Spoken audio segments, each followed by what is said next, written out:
اپنے کچھ لمحوں کے عروج پر غرور نہ کرنا، کیونکہ وقت بدلنے میں دیر نہیں لگتی۔ جس چیز کو تم برا سمجھتے ہو سکتا ہے وہ تمہارے حق میں بہتر ہو۔ دھوکہ دینے والا خود تو مصائب کا شکار ہو جاتا ہے، لیکن اپنی نسلوں کو بھی بددعاؤں کے سپرد کر دیتا ہے۔ بعض اوقات انسان سکون کو ہر چیز میں تلاش کرتا ہے، لیکن وہ اس کی اپنی ذات میں چھپا ہوتا ہے۔ کپڑے انسان کے جسم کو ڈھانپ دیتے ہیں اور گفتگو اس کی شخصیت کو۔ برے کاموں کی سزا ضرور ملتی ہے، لیکن سزا کا انداز مختلف ہو سکتا ہے۔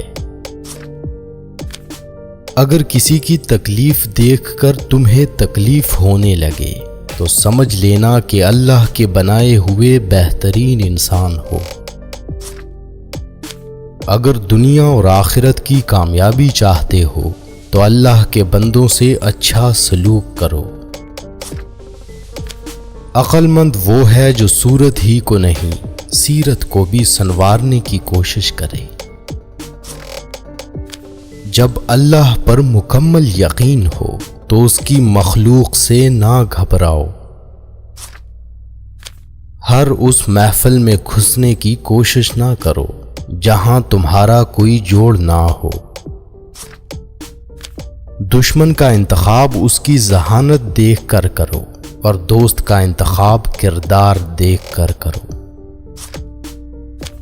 جو جھک جانا سیکھ جاتا ہے وہ ساری دنیا کو جھکا لینا سیکھ جاتا ہے۔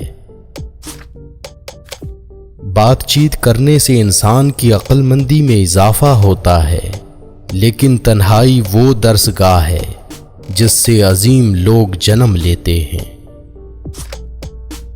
جب گھریلو فیصلے کے لیے باہر کے بندے کی ضرورت پڑ جائے تو سمجھ لیں کہ آپ کا خاندان تباہ ہو چکا ہے۔ وہ شخص یقیناً خسارے میں ہے جو اللہ سے کیے گئے وعدے کو پورا نہیں کرتا۔